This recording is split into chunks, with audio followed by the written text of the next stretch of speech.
I'm coming through. So thank you for that introduction, and I do appreciate the invitation to speak. It's truly an honor. So as Shelby was talking about, my passion and research over the past 30 years or so has been on trace minerals and in feedlot cattle and beef cattle, cow calf operations, and so I just wanted to share a little bit of information with you this evening about some of the research we've done over the past, I would say, past 10 years or so, looking at in these areas of trace mineral supplementation and how that influences fiber digestion, and also kind of where the rubber meets the road on the cow calf production side of things. And so, just as a general outline, and I'm going to try to keep this short and to the point, but I do want to talk a little bit about rumen fermentation and the microbial requirements. And I'm going to focus primarily on copper and zinc, but there are other minerals that are required by the bacteria, and I'll touch on those a little bit. And then talk about some fiber digestion research that's been published and from other laboratories as well as ours, and then talk a little bit about the solubility versus free metals in the rumen and what potential impact that may have on fiber digestion, and not just fiber digestion, but some other parameters that we'll spend a little bit of time talking about. And then, right or wrong, we conducted a 4-year cow calf production experiment. We just finished that, and we have the last set of calves in the feedlot right now from that project. And I'll give you some information about that. That information has not been published yet, but we're getting closer to getting that thing in manuscript form. When I talk about the cow-calf experiment, I'm going to talk a little bit about trace minerals and some vitamins that are involved in reproduction, but I am not a reproductive physiologist, so I'll count on all of you and the audience here to help me out with some of the findings we are going to report. And I'm not exactly for sure why we're seeing what we are, but I'll share that information with you. And then I want to kind of revisit this old copper sulfur molybdenum interaction. I know that's kind of the mainstay when you start talking about copper is what are these thiomolybdates doing, the formation of the sulfur and the molybdenum to bind to copper. But I think we've tried to do a little bit better understanding of what impact that has on reproductive performance. And I'll just talk a little bit about that, and then we'll jump into the long-term experiment. So from the perspective of rumen fermentation, when we look at the trace minerals required by rumen microorganisms, we do know that iron, zinc, copper, cobalt, molybdenum, nickel, and to some extent manganese are required by the bacteria. And one of the challenges is really trying to figure out what their requirements are. Okay, and so what we've spent a little bit of time doing is really kind of going back in the literature and trying to understand what are the requirements for bacteria in the rumen. And I will say that, after those I think we did a fairly extensive literature review in those areas. We still don't know a lot about the copper and zinc requirements for microbial fermentation. And so I hope to talk a little bit more about that here in a few minutes. But I would say the majority, the lion's share of the research has been conducted trying to understand what the copper and zinc requirements are for microbial microorganisms within the rumen are done in vitro, and I think that rightfully so. And so if you go back into the 50s and even in the early 80s, the in vitro experiments would suggest that the microbial requirements for copper and zinc are very low and can be met with pretty standard feedstuffs the practical feedstuffs that we feed to cattle. So in the summary down here, the requirements for we'll get you to kind of think about, and what I really, I guess, struggle with is the requirements for the microorganisms and the requirements for the animal are completely different. And so I've kind of highlighted down here that the copper and zinc requirements for microorganisms are pretty low, about zero point 0.1 milligrams of copper per liter and zero point 0.2 for zinc milligrams per liter. And I'm just summarizing some of the literature that we've been through. But the dietary requirements for the animal are much higher. Most likely they're 100 to 150 times higher. So if we think about the requirements for copper, dietary requirements for the animal, that's about 10 parts per million, and zinc would be about 30. And so it's much higher. And so what I've struggled with over the years is really how do those bacteria handle those high amounts of copper and zinc and other elements coming in from a diet, and to kind of think about what happens when, say, a cow consumes free choice mineral out on pasture. They come in, they take a pretty big slug of that, very concentrated, in minerals such as copper and zinc. What happens in the rumen when that bolus of feed hits the rumen? Now I know within a few minutes it's becoming diluted, but those bacteria really have to deal with those high concentrations, an acute response. So that's kind of the focus that I took for this, at least the first part of the presentation.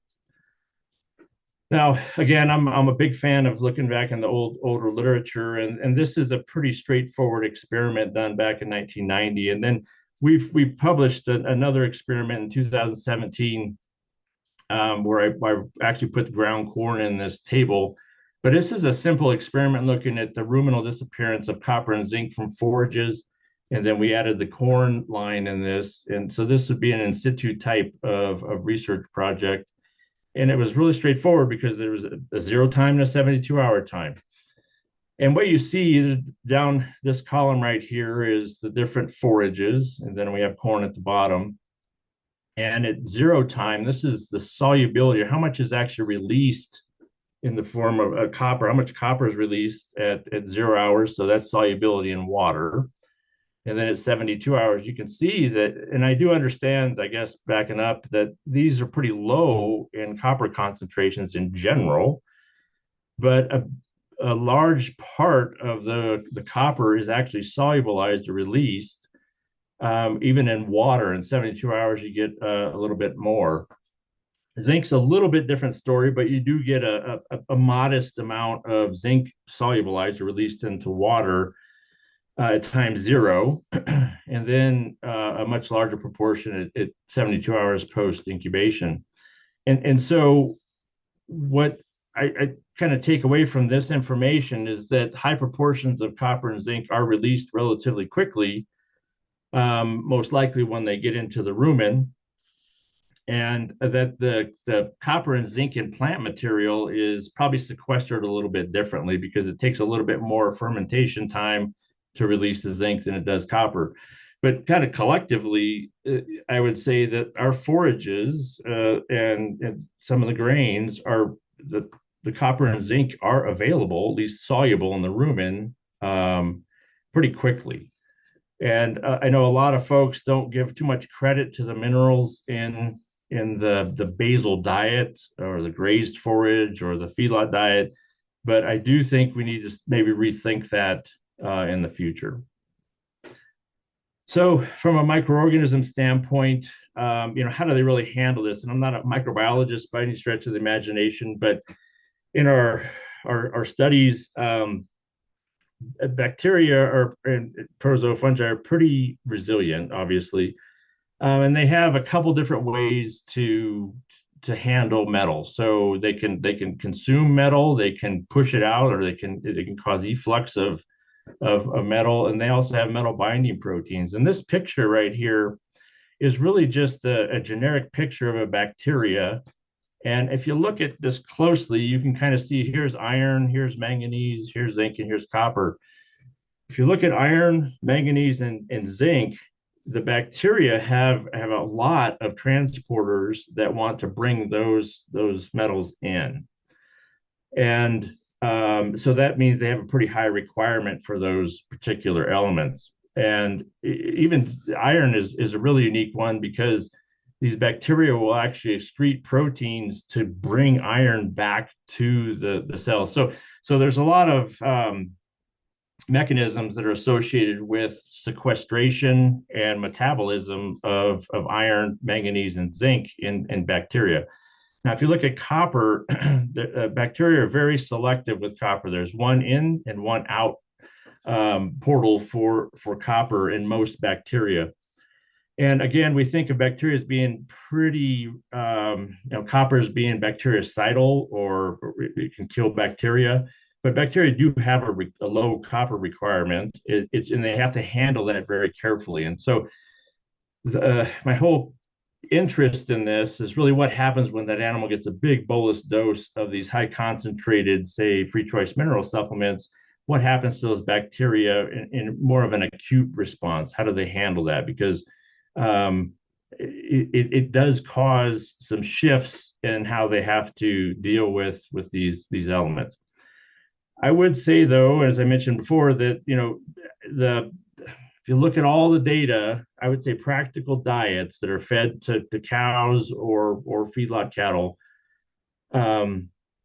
if you don't supplement any copper and zinc, will be able to meet the microbial copper and zinc requirements. They will not be able to meet the animal's requirements, but the microbial requirements will be met. So the availability of copper, zinc, manganese, even iron in forages and typical feeds we feed to livestock or beef cattle in general would meet the requirements for the bacteria. And so kind of where we took off from a research standpoint is really what's going on in these microenvironments in the rumen as that feed comes into the rumen. We spent some time thinking about the soluble mineral versus ionic forms. So just because an element is soluble, and I'll talk about this later and how we calculate that, doesn't mean that the element, the metal, became detached from its ligand. A good example of this would be like copper sulfate. We know, if you do the math on this, if you put copper sulfate in water, it becomes disassociated with the sulfate. So you have the ionic form of the copper floating around and the sulfur. If you have the organic trace minerals, those typically stay together, and so, but they become soluble as well. And so solubility and the ionic form being released into the aqueous environment are different. And there's other factors that affect this too, is pH in the rumen, and then obviously dietary antagonists. So I'm not going to go through all this craziness here, but where we focus a lot on is what's going on in the animal. And the whole point of me putting this slide up here is really to show that in animals, if they're going to bring copper in, this is the intestinal cells, this would be the liver. There is a lot of processes that take place in order to make sure that copper gets to where it needs to go. As an example, and in each one of these steps, copper has to be chaperoned throughout the entire system, or it will have negative effects on cell function. And so, and I say this a lot, but if it's in front of an animal, they consume it, they have to deal with it. And this is what I'm really talking about is the intestine. At the intestinal junction, they have to make a decision from a absorption standpoint. And then once it's absorbed, it has to be handled. And all that right there costs energy in the form of ATP or reducing equivalents. And so same thing with bacteria. And this is just a really good review paper on how bacteria handle copper.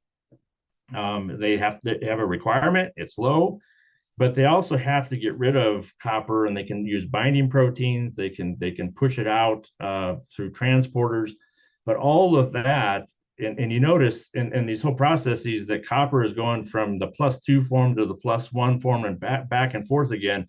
All that in the handling of copper, whether it's in the animal tissue or bacterial cells, requires energy. Okay, and this is what my concern was about, as these soluble minerals come into the rumen, if they become ionized, what happens to the bacteria? Are they diverted? Their energy must be diverted to dealing with these high concentrations of these metals versus if they're not soluble, or versus making, say, or fermenting forages or things like that. And so what we've been interested in over the past, I don't know, 10 years or so is really how does all this work together And does it, in fact, do some of these trace elements inhibit fiber digestion? And so I'm pretty old, so I remember reading this paper from Dr. Arlington, John Arlington at the University of Florida, department head there. I've known John forever, but he published a paper in 2005, and this is really what got me thinking about this way back when. It's a really simple study, a good, well done study where he saw a reduction in total tract digestibility of fiber NDF and crude protein in crossbred steers fed a medium quality hay with the animals that were receiving a copper oxide bolus. And historically, we think of copper oxide as not very available to ruminants, but this intrigued me because why were they seeing a reduction in fiber digestion if something that we typically think is not very available to the animals, especially ruminants. And so I got to thinking about that, and then we like everything else, you kind of get busy doing other things. But what brought me back to this was this paper published out of Bill Weiss's lab in 2017, where they were looking at basically effects of trace mineral source on fiber digestion in lactating dairy cows. And what they did is pretty straightforward design. They had copper, manganese, and zinc in the sulfate form, and copper, manganese, and zinc in the hydroxy form. And the hydroxy form, if you look at the past literature, it would say it's very insoluble in the rumen. So the sulfates would be soluble, the hydroxy elements, copper, zinc, and manganese would be insoluble. And so I thought this was a really unique way to study how these ionized metals may be influencing, in this case, fiber digestion.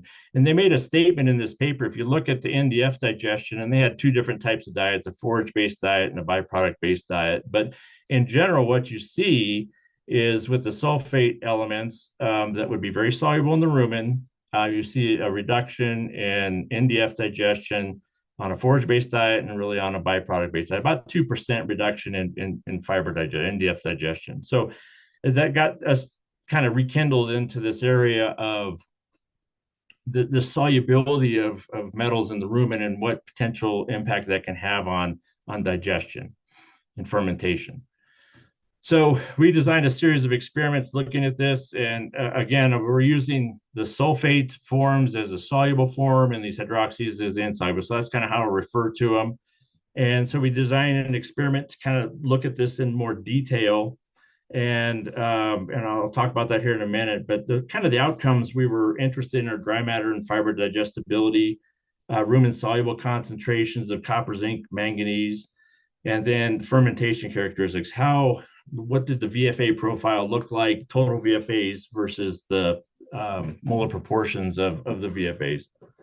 And so what we did in this experiment, and some of you probably seen this before, but it was a pretty straightforward experiment where we had 12 crossbred steers. They were all fitted with ruminal cannula. We fed them a low quality grass hay based diet for 60 days. And then we just fed these doses of copper, zinc, and manganese, 20, 40, and 60, in the sulfate or these insoluble hydroxy forms in the rumen. And you can see the grass hay diet here, relatively low quality grass. We did add a protein supplement and a mineral supplement that included all the other elements, the phosphorus, calcium, all that good stuff. And so what we did from a timeline standpoint is a diet adaptation for 7 days. We acclimated these animals to the metabolism barn for 3 days. We looked at dry matter determination because every time you bring them into the metabolism barn, dry matter intakes drop. And so we have to acclimate these animals to the environment. And then we paired these animals by dry matter intake. And then we started our treatments. And then we did a total fecal collection for urine fecal collection for 5 days. So pretty straightforward experiment. And we were able to look at the parameters that we were interested in. So this is really just showing the effects of trace mineral source on digestibility and steers these fed this low quality hay. And we held dry matter intakes constant across these two treatments. So again, soluble in the rumen, insoluble in the rumen. These metals become more soluble as they go through the digestive tract to the abomasum at that lower pH. Dry matter digestibility tended to be greater in the animals receiving the insoluble copper, zinc, and manganese. NDF was greater in this treatment here. ADF was greater, and then we also saw a tendency for an increase in crude protein digestibility. And so, at the end of the day, this intrigued me. It was supporting the similar results that were published by Dr. Weiss, and so we kind of kept going down the road. So on day 6, after they came out of the metabolism barn, we did looked at VFA profiles over 0 and 2 and 4 hours post feeding. And so if we're influencing fiber digestion, we should be having an impact on some of the fermentation parameters that are of interest to beef cattle production. So pH was not affected by trace mineral source. Butyric acid was reduced in these insoluble, the animals receiving the insoluble copper, zinc, and manganese, and total short chain fatty acids was increased. And so that told me that something was going on with the bacteria within the rumen, relative to the solubility of copper, manganese, and zinc. So we did follow that up with a bolus dose experiment where we fed the same treatments, but in all in one bolus dose. And what we did is we just after the bolus dose, we took rumen grab samples every 2 hours, from -4 hours to 24 hours. And so what I was really interested in for this particular part of the experiment was we were trying to mimic kind of how a cow would eat a free choice mineral, big kind of slug of whether it's 3 ounces or 120 some grams or whatever, in kind of one short period of time as they're going to get water or whatever. And what was that doing to the solubility of these elements in the rumen? And so these are just some graphs that we over time. So we took samples every 2 hours, and so we dosed these animals at time 0. And the red line are the insoluble in the rumen, and the black line here would be the sulfate or the soluble forms. And this is copper, the first panel, zinc, and manganese at the bottom. And you can see that we had some treatment by time interactions for all of these, but really the soluble form of copper and the sulfate form really showed up about 4 hours into this, was extended to about 14 hours, and then came back to kind of baseline, if you will. Zinc kind of showed the same general profile of solubility. And then manganese is kind of all over the board.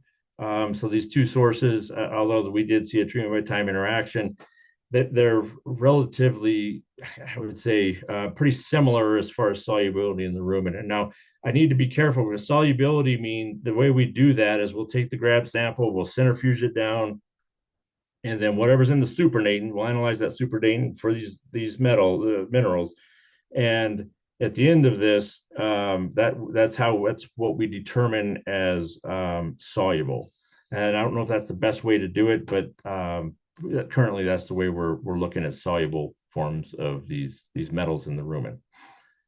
So kind of the key takeaways here would be, I think, and we've done a series of experiments subsequent to that. The results do indicate that rumen solubility of copper and zinc differs between sources, and that was not a surprise, but it was really a nice way to try to answer a few questions about what happens when you have soluble versus insoluble minerals in the rumen. What impact does that have on the fermentation characteristics? It does appear that rumen copper and zinc solubility may impact fermentation, and that's the short chain fatty acid profiles, I think, lead us to that conclusion. We have completed experiments with dairy type rations and feedlot type diets, and very similar to these experiments, and saw similar results in the dairy side of things. But when you get to a high concentrate diet, the solubility in the rumen is much different. And so this kind of led us to this long-term cow-calf experiments that we just completed that I'll talk about here towards the end of the presentation. But one thing I got to thinking about, and this is one of Terry's crazy ideas, is if rumen soluble minerals are impacting rumen fermentation, we should be having an impact on the redox potential in the rumen. And so obviously the rumen is a highly reducing environment. So the way we would read these is this redox potential, basically the ability of a solution to accept or donate electrons.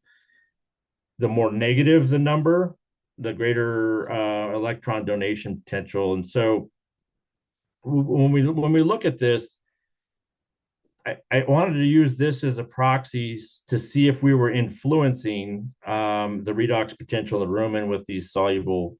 In this case, I'd focus primarily on copper, but how does that influence this redox potential? And that would then indicate, if it did, that we were having an impact on microbial fermentation characteristics.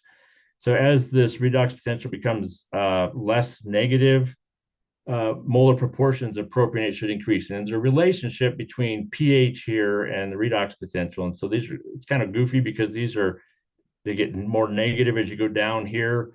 So at a low pH, so more of a feedlot type diet, the redox potential should be about minus 150. And as you get into more of a grazing type situation, the redox potential should be 250 to 300. And so feedlot cattle, that a normal redox potential that we've kind of determined as a baseline would be somewhere between minus 150 and 200. And for grazing beef cows, it should be between 250, minus 250 and minus 300. So those are our parameters that we were interested in.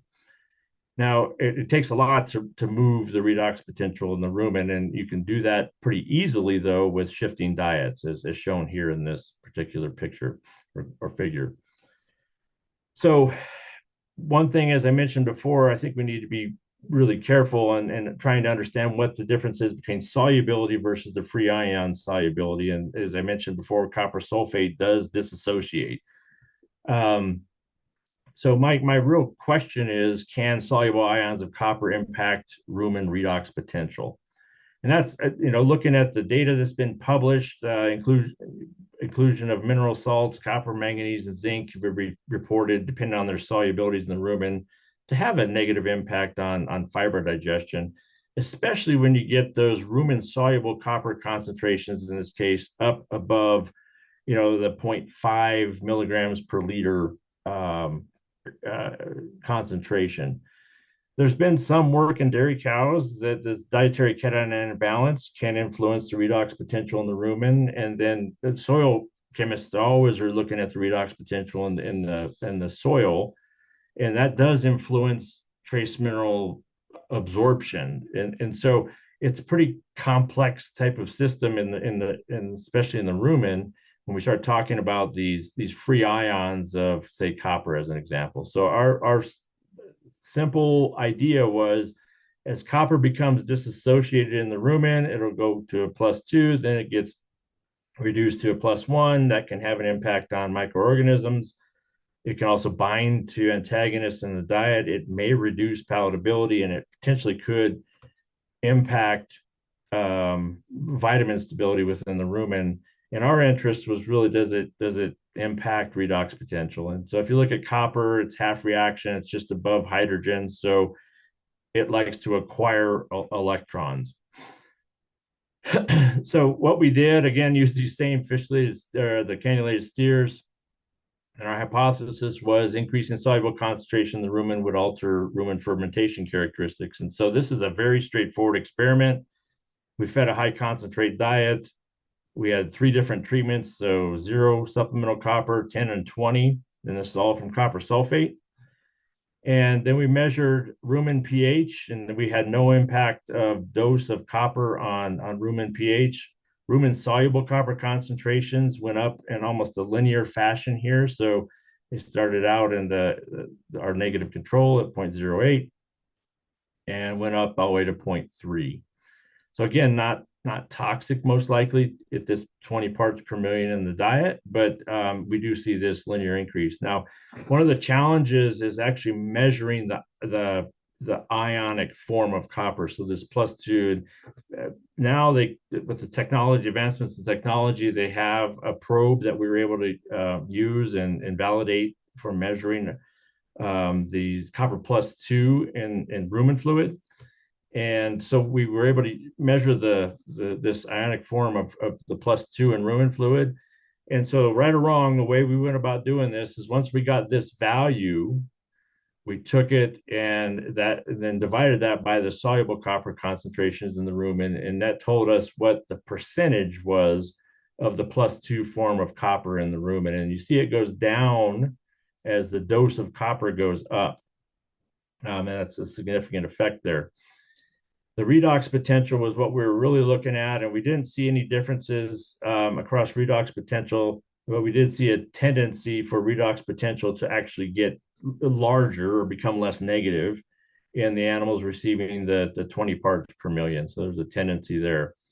No effect on total VFAs, no effect on acetic acid. Propionic acid was reduced in the animals receiving the 20 parts per million copper in their diet. And we've seen a tendency for an increase in butyrate in that same treatment. And so this has not answered all the questions that I was really interested in, because I'd really like to measure the plus 1 form of copper in the rumen, but that's more challenging, and we just haven't been able to validate our probes. And then we're currently working towards trying to understand this on a high forage based diet, so more from a cow calf production grazing system type approach. But I would say our data do indicate a possible impact on this ionic form of copper in the rumen on redox potential, but it's not. We have to do a lot more work in this area to make that statement. And then this reduction in propionate, and I know this is a feedlot diet, but is that enough to reduce animal performance? And my gut feeling is probably not, but I don't know yet. And so we're continually going down this road. Again, we're going to try a high fiber diet and measure the same parameters here. And we're also going to try to get our understanding a little bit better with which ionic form copper is in the rumen fluid. But the next studies in this particular area will be looking at fiber digestion on a high concentrate diet and a high forage diet. So that's kind of where we've left off. That's where we're at in the research, that current research. This has not been published yet, but we just finished this about 2 months ago. So from a cow-calf production standpoint, so I'm kind of taking a hard right turn here. We're going to jump into the cow-calf production standpoint. And I'm not going to spend a lot of time, but I think we do know, I mean, if you look in the literature textbooks, that, vitamins and minerals involved in reproduction, there's lots of them, right? So fetal development, fertility, milk production, immune function, bone and muscle development. If you look, and even heat stress, that's another big area coming up, but it's not so much a reproductive deal, but it potentially could have an impact on reproduction. But kind of throughout all these, you either see copper and or zinc involved in almost every one of these parameters here. And so what I wanted to know, if it was so important in these parameters and other parameters as well, what makes if the requirement is that important for these parameters, does the animal shift its ability to absorb, in this case, copper and zinc, as gestational status changes, right? So we took this is, again, very simple experiment. We took pregnant cows and non-pregnant cows, and these non-pregnant cows in our cow herd here were intentionally left open for another experiment. And so we were able to grab these animals. So they were in the same herd. And they didn't, it's not like they aborted or had some things going on that were caused them to not become pregnant. They had a calf the previous year, but for another experiment, they were left open. And so as crazy as it sounds, we did halter, break, or train 5-year-old beef cows, and we put them in digestion stalls. Went through a few graduate students on that whole process, but at the end of the day, we held intake constant. We just fed them some alfalfa hay, 5 days of fecal and urine collection, and so the intakes were held constant between the pregnant and non-pregnant animals. And where they were in gestation was about 270 days. These pregnant animals were about 270 days pregnant. So I was towards the tail end of gestation. And so you see a tendency for apparent absorption of copper to be higher in pregnant animals than non-pregnant animals. Parent retention is higher, so they're retaining. Most likely, that copper is probably going into the fetal liver. Zinc, we saw a similar response here. Apparent absorption was higher in pregnant animals than non-pregnant animals, and apparent retention was at least tended to be higher in pregnant and non-pregnant animals. And so this is, I think, some of the, and they've shown this in other species, but I just haven't seen any of this information presented in beef cattle. And so something's going on there with is most likely driven by hormones, I'm guessing, where you enhance absorption of these of copper and zinc in this case. I'm guessing other elements, and we're going to look at other nutrients as well. But bottom line is you do see a higher absorption and or retention of these elements due to the gestational or the animal being pregnant. I can't tell you what's going on there, but I think this is pretty unique and pretty interesting that, you know, in a pregnant animal, they do require copper and zinc, and so does fetal development. And so they absorb more. How that actually occurs, I don't know. So this is kind of what led us to this longer term study. This is an older paper that looked at these antagonists. I think a lot of folks would understand that, you know, high levels of iron and or molybdenum can induce a copper deficiency in beef cattle. And so this study is a pretty well done to study, and it's been around for a while. And what they did had control heifers. They fed another group high iron to induce this copper deficiency, and another group fed high molybdenum, 5 parts per million. And so you can see that liver copper concentrations in the controls were at 59, and it was really reduced. And these are indicative of a severe deficiency, a severe copper deficiency at 6 and 5 parts per million in the liver. And so that, you know, the interesting part here is the differential effects they have at puberty. So the control animals were 285, 296, no difference between the iron supplemented animals and the control, but the molybdenum animals that were receiving molybdenum had a larger, a greater age at puberty. And weight at puberty followed the same general trends here. And then all you reproductive physiologists know way more about this than I do, but peak LH concentrations is important in reproduction, were much less in the molybdenum supplemented animals than they were in the iron and or control. And so what this whole thing suggests is that molybdenum impact on reproduction is somewhat independent of copper status. Okay. The iron is really inducing a copper deficiency at the gut level. Molybdenum has an impact. Molybdenum can be absorbed and have an impact systemically. And so they are causing the copper deficiency in a different way. You can actually get molybdenum scavenging copper systemically, which is an interesting thought process here, which I'll talk about in a minute. And if you look at the conception rates for these animals, these two groups, the conception rates are about 57 to 80%, still not great, but okay in this particular project. And the conception rates for this group of animals were between 12 and 33%. So it really hammered conception rates. So one of the things that we've kind of chased down a little bit in this particular area is what about these thiomolybdates? And so, you know, molybdenum can form thiomolybdates in the rumen, and there's 4 different types of thiomolybdates that can be formed, mono, di, tri, and tetra. The mono and the di thiomolybdates, if they're formed in the rumen, and all thiomolybdates like to scavenge copper, but the mono and the di can actually be absorbed and scavenge copper systemically. And so we many years ago, we tried to understand what copper status really had, what impact it really had on LH secretion and pituitary LH stores. And the way we changed copper status was either we supplemented copper to a group of cows, We did not supplement copper to a group of cows, so we got them copper deficient that way, or we actually added sulfur and molybdenum to the diet to induce a copper deficiency.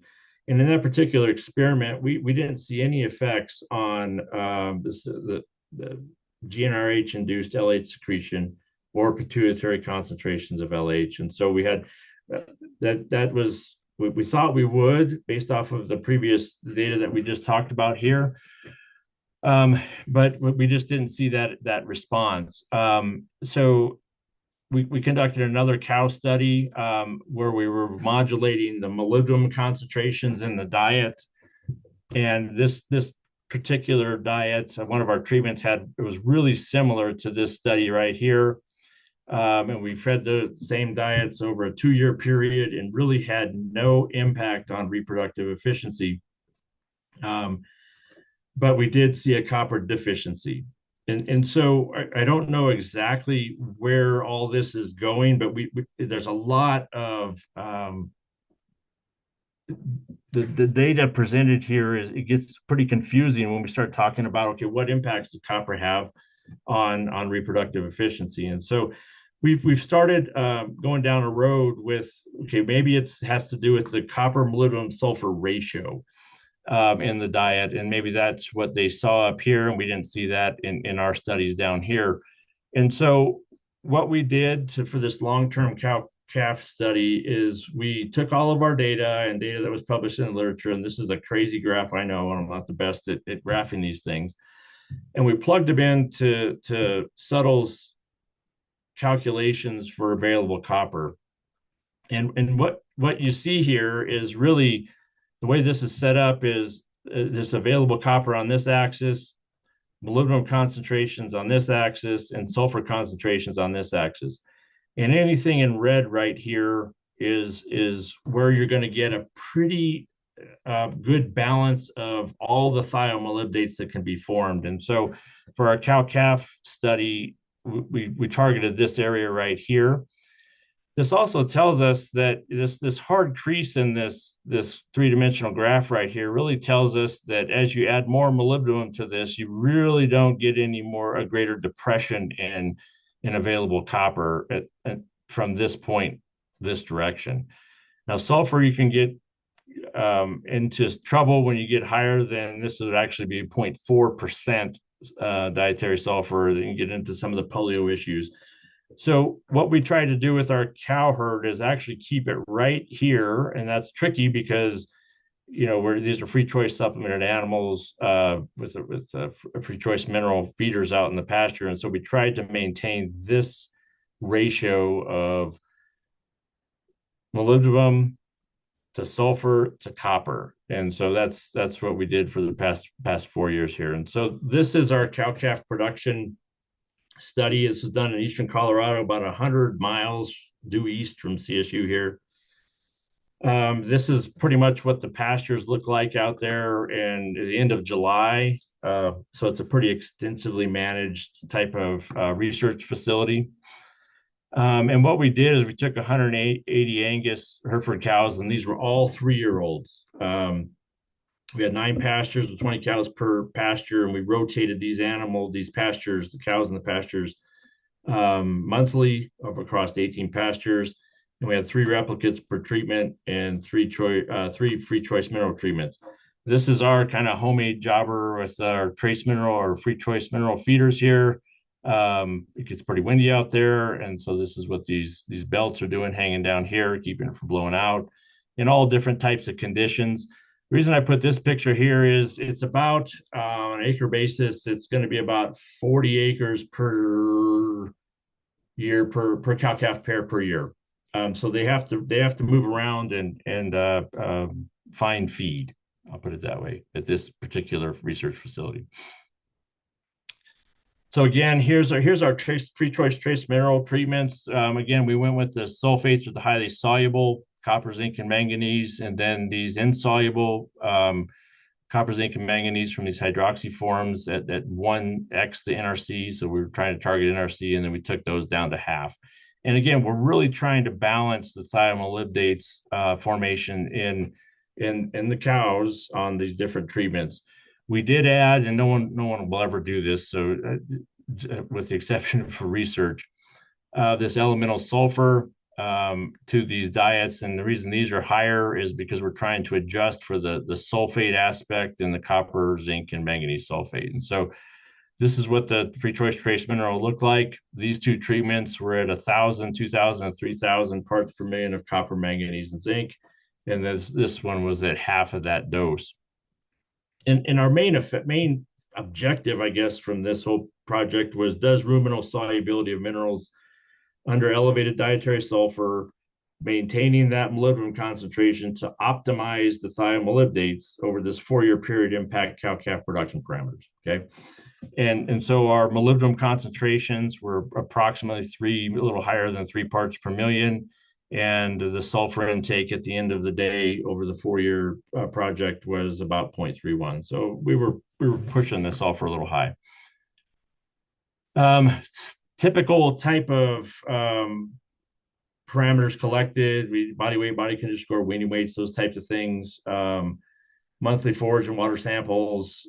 We did obviously take liver biopsies and blood samples, and looked at the weaning weights, reproductive performance.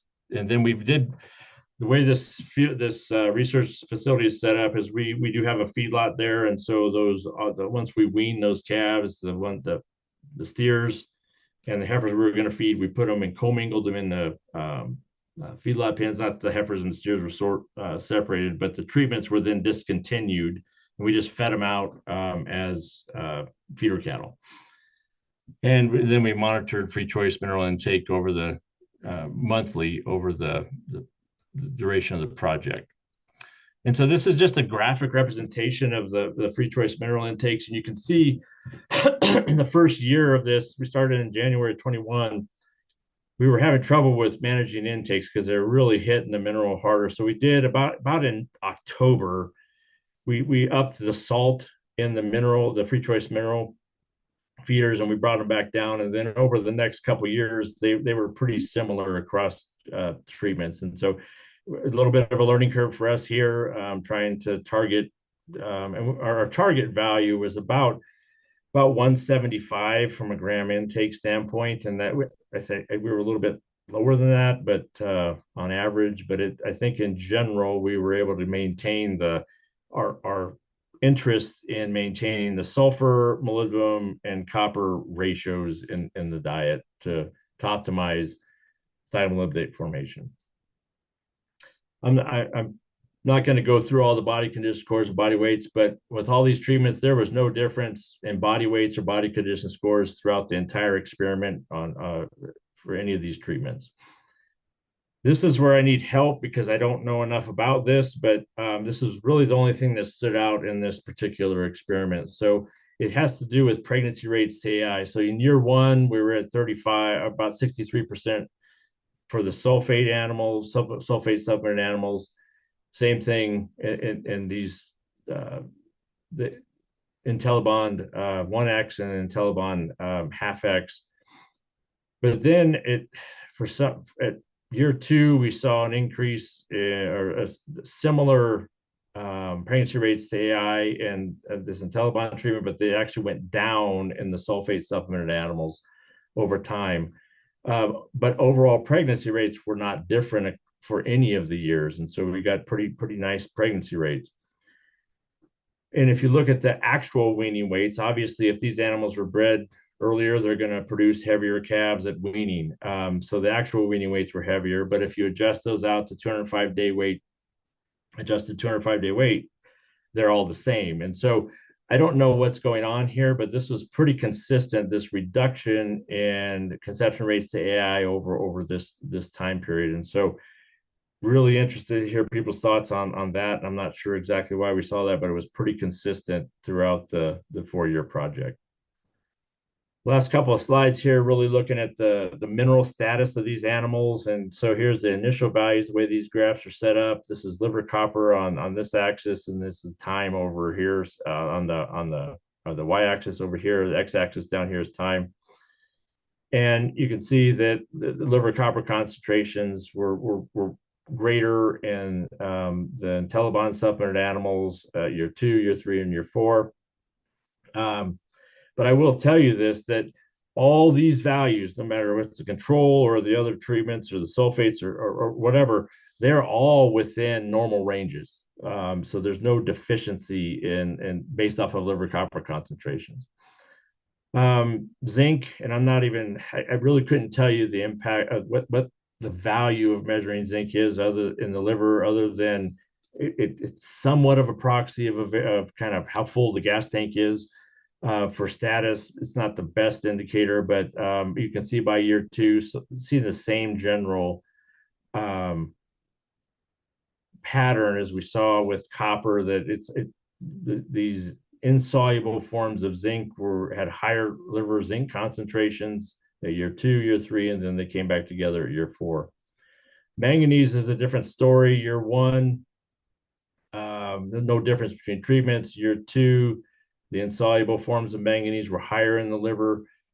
Year three, we're starting to see actually a difference between the two doses, where the lower dose of this insoluble manganese had a higher concentration in the liver, and same with year four at the end of year four. And so I don't know how to explain that, but we are seeing we're seeing differences between sources here, which I think is interesting, but again, I don't know exactly why. So as I mentioned before, at weaning all the offspring, we discontinued treatments. We sorted the heifers and the steers. We fed some of the heifers in the feedlot. We fed all the steers in the feedlot. And we really had no impact on growth performance or carcass characteristics. Now, we do have the last group of steers and heifers that are in the feedlot are going to be slaughtered next month.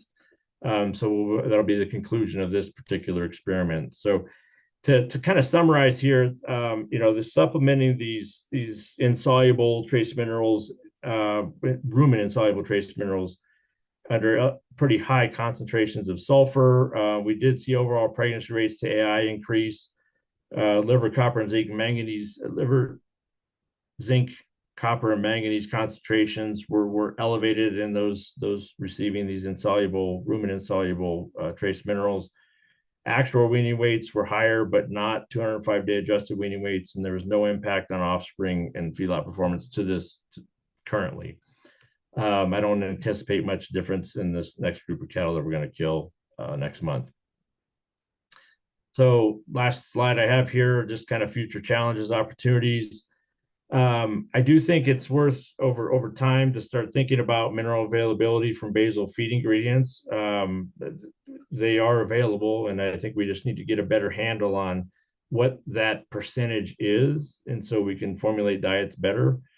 Mineral solubility throughout the gastrointestinal tract. We've just been focused on the rumen, but what happens as it gets to the small intestine, after it exits the abomasum, and even what takes place in the large intestine. Ruminal pH, reducing potential, and abomasal retention time, those all need to be looked at to try to understand what this solubility impact has to do with availability to the animal for those elements. Minerals and growth, I think we still need to do some more work in that area. Cow production efficiency, I think conception rates, I don't understand why those were different after your second year, but they were, and so I could use some help there. Is it a manganese effect? Is it a breed? Are there differences in breeds? We've talked a little bit about that with some of you on the call here. Thiomolybdates. We did measure a lot of thiomolybdates in the blood of those from the cow-calf side of things. I didn't report those yet, but we did achieve our goal of having a balanced thiomolybdate in the circulatory system of the mono and the di thiomolybdates, but maybe that's causing this change in or impact on artificial insemination. I don't know. And then trace minerals and vitamins, and this is an area that has come to people get pretty excited about now. And can they influence heat and cold stress? I don't know, but I think there's some evidence that certain minerals and certain vitamins can have an impact on helping mitigate at least heat stress in beef cattle. So with that, I'll go ahead and say thanks to everybody. This is the whole group here. This is and their families that have helped us get all this work done. But I do thank you for your attention, and I'll try to answer some questions as they come up. Thank you, Dr. Engle. That was a great presentation. A lot of really interesting information in there. I really enjoyed that last study you were talking about. I guess I'll kind of start us off with a question. I was thinking about the differences in the AI pregnancy rates from, year one and then 2 to 4. You did see those differences. Bigger nutrition wise, was there differences in forage quality, rain, anything like Yeah, that happened? yeah, and we have all those forage samples we took that, but just to let everybody know that project about killed me. It's a whopper, and keeping things rolling like that and keeping people engaged and doing those projects is always a fun thing to do at research stations. But the crew did a great job. We looked at the forage, all those samples we have analyzed, and the publication will have all that data, right? And all the animals were on year, and I'm going to get this year three, a pretty serious drought came about, and I didn't think we had a drop of rain forever. And so those cows were pushed pretty hard, but that was later on down in the project. So I I don't know why we saw that, but it was pretty stark um, change over time. And you can just see the calves when they were weaned. Now, obviously, they're born earlier, so they were weaned heavier. Um, and that just kind of reset itself the next year and kept going, and it just propagated itself. So I don't know if that's having an influence on how the hormones are interacting, those synchronization hormones and those programs, how that's influencing cyclicity in the animal. I don't know, but it's an interesting. But from a nutritional standpoint, those cows, they never got really thin, but we pushed them pretty hard. I mean, we were getting body condition scores of 4.5 towards the end of the summer. Uh, uh, Dr. Engel, just a quick question. You probably mentioned that, and I probably missed it, and I'm sorry about that. But for how long were they eating those treatments before you look at the pregnancy rates in year one? In year one, so we started. So they had the study actually started the previous year in November. Okay. So they would have been on the mineral for they would have been gestating at that point in time, and then they would have already been, obviously bred prior to that. So does that answer your question? Yeah, because the one of the studies we did comparing sulfate with hydroxy, but those were with the young heifers, right? We saw that the sulfate reduced the IGF-1 a lot after 30 days. And that would be one the indicators that probably influence the reproduction. But that doesn't explain why in year one nothing happened. So Right. I was wondering how close were you because maybe they just needed more time. Yeah, and so it would have been started about November of the previous Yeah. year. So I don't think that applies to that case. And just a reminder to the attendees that are still on, please ask any questions using the Q&A box. So we do have one question in there so far.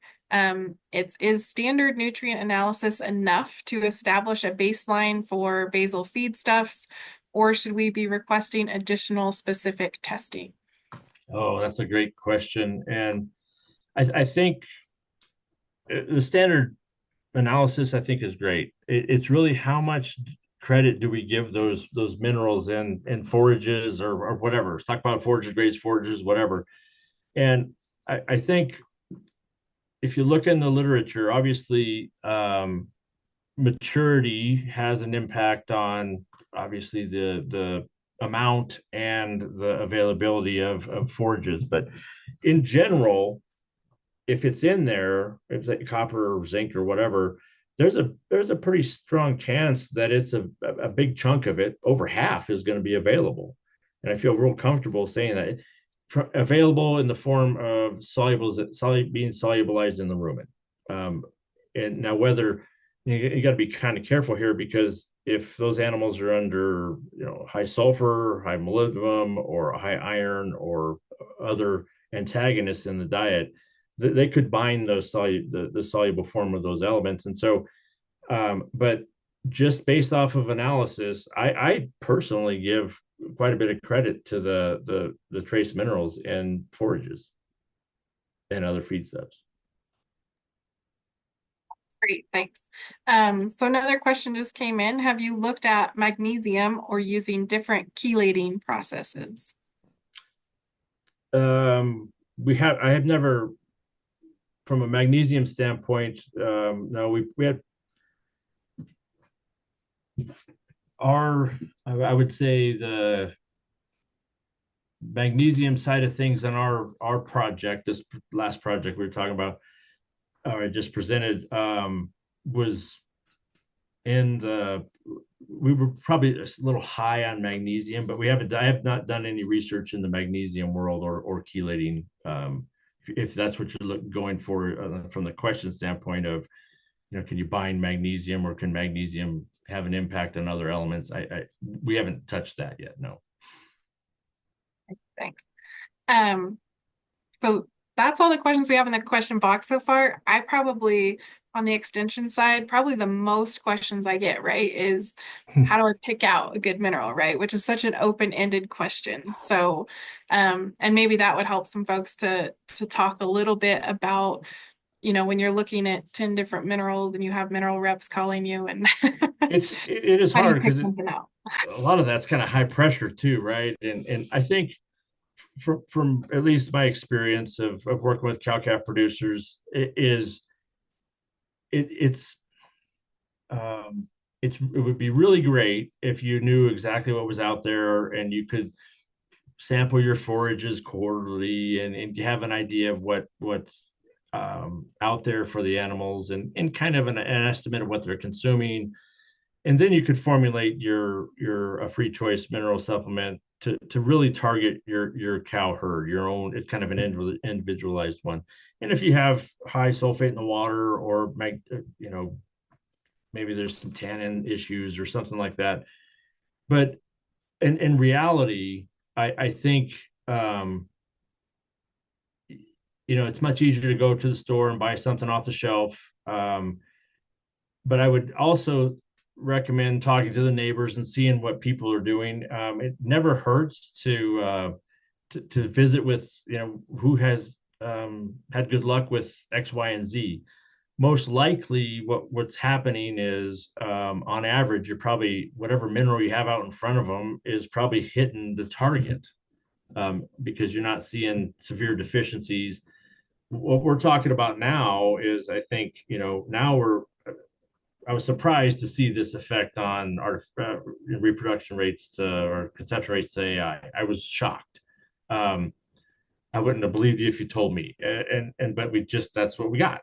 And so that might be something where you might want to, if you're using artificial insemination and the conception rates aren't very high, maybe you want to think about maybe a little more expensive mineral or reformulated mineral. But on average, I think if you could do an analysis, even if it was once or twice a year, and don't forget about your water, you probably could save a few bucks on just getting a custom mineral made that fits your program.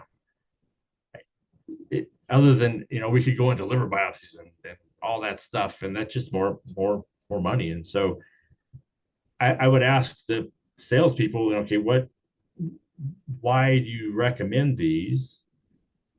And these concentrations, right? That's always the case. And so I would ask questions, but sometimes it's easier just to feed something if you can afford it and the cows are doing well. But if you can measure things like artificial insemination, all that stuff, conception rates and things like that, that might help you figure out where you're at and what Yeah, you need. that's great. And that's usually the recommendation I'm giving, right? But Yeah. Well,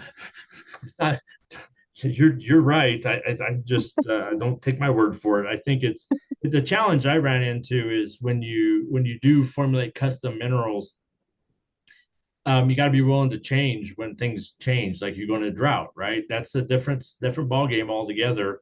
Water quality changes as the water table moves, right? And that's a hard part. And so my guess is we're over supplementing, and that's okay because you don't want to ever under supplement.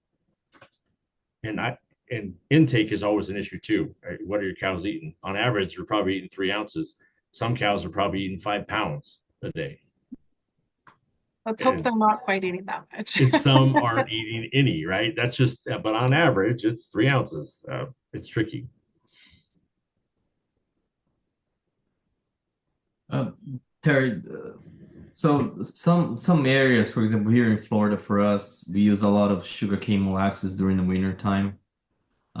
Cows are getting 4 or 5 pounds of it every day sometimes, and they're usually distributed once, twice a week. So sometimes they eat a lot more of that in a single day, nothing for a few days, right?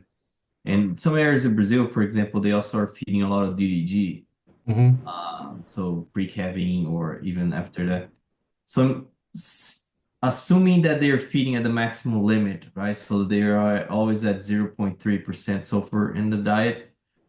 How much time do you need to start developing deficiency? So for example, 90 days before calving, could that lead to a deficiency if I'm at that limit, of the Yeah, if you push it to 0.3, that's I would say pretty high for the cow calf side of things. And it depends on how much copper obviously is in the diet, right? Because the and it depends on if you have any molybdenum swirling around there. Sulfur can inhibit copper absorption. It can directly. Cyanolaminates really have a major impact on copper, actually bioavailability, whether it's in the diet, in the gut, or in the from a systemic standpoint. Um, if you were, I would just say this, and if we set the parameters that they were just eating what the requirement for copper would be, and we've tried to do this from a deficiency, it takes us about, in order to get an animal deficient, where we feed sulfur and some molybdenum, it, a cow that is a normal copper status, it'll take probably at least 150 days to become deficient. Okay. It takes a long time. It was very frustrating for us to figure that out. More importantly, though, Philippe, what we have done, not so much on the cow calf side, but on the feedlot side, is where I think we run into bigger problems is this oscillating high sulfur, high sulfur, low sulfur, because it doesn't allow the bacteria to kind of stabilize and be able to handle some of that elevated sulfur. And so we just did that in a feedlot study where we had high sulfur and DDGs and lower. And every day we flipped a coin and we fed the higher the low. And that really caused some problems with copper absorption, more so than if you consistently feed that high level, where it's not really toxic, you can help the animal out by doing that. Yeah. So oscillating is more challenging. Yeah. No, we did some not looking into trace mineral, but the frequency in terms of reproduction. And you show that even if they gain the same way, when you're feeding frequently, the reproduction sucks. Puberty, pregnancy rates, right? Yeah. But yeah, you still show that to producers, and they still need to do the less frequently because of reasons like labor or time or whatever. Right. I So think that's why I was wondering, trying to have some idea to say, all right, I know that you guys have to do less frequent. So how long in that scenario should we start getting worried about deficiency, right? But yeah, like you said, 150 days, that's a lot to develop something like that. it's hard to pull that. But what you don't know, though, here's always the challenge. You don't know if, say, you took liver biopsies from all those animals and they were 150 parts per million copper in the liver. What you don't know is what availability is that in the animal. We typically Mhm. think it's available because it's stored in the liver, but if it's tied up somehow, that's the tricky part because it'll analyze this copper, but it's not available, and that's hard to decipher. We've tried looking at ratios of sulfur to molybdenum to copper in the liver tissues we take, and that's not good. Just we haven't been able to figure out an available copper calculation based off of liver copper status or concentrations. Yeah.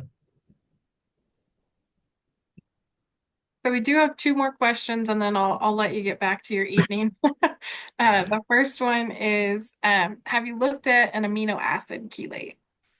Yeah, so amino acid chelates we have, and I that's kind of why I made that comment earlier. Those amino acid chelates are actually become very soluble in the rumen, but they do not have the negative effects in the rumen on fiber digestion. And this has been shown by other people too, as as a sulfate would.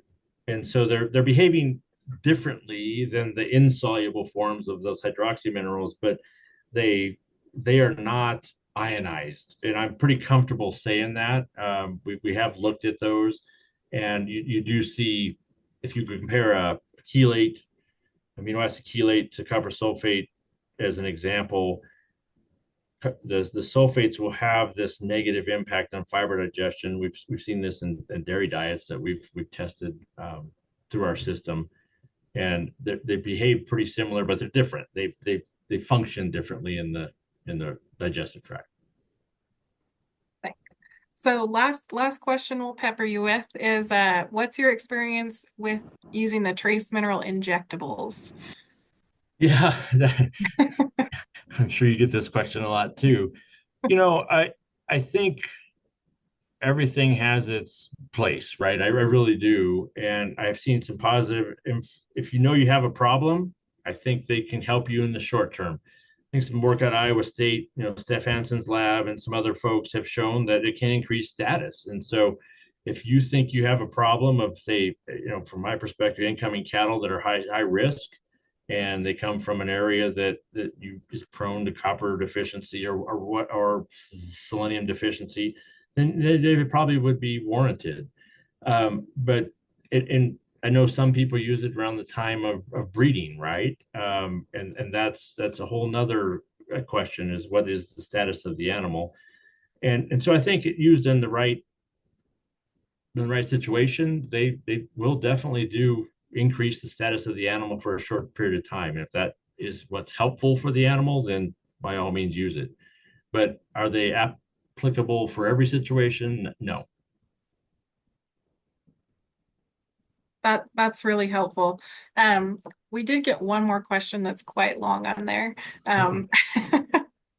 Any idea why one would provide excess manganese to livestock?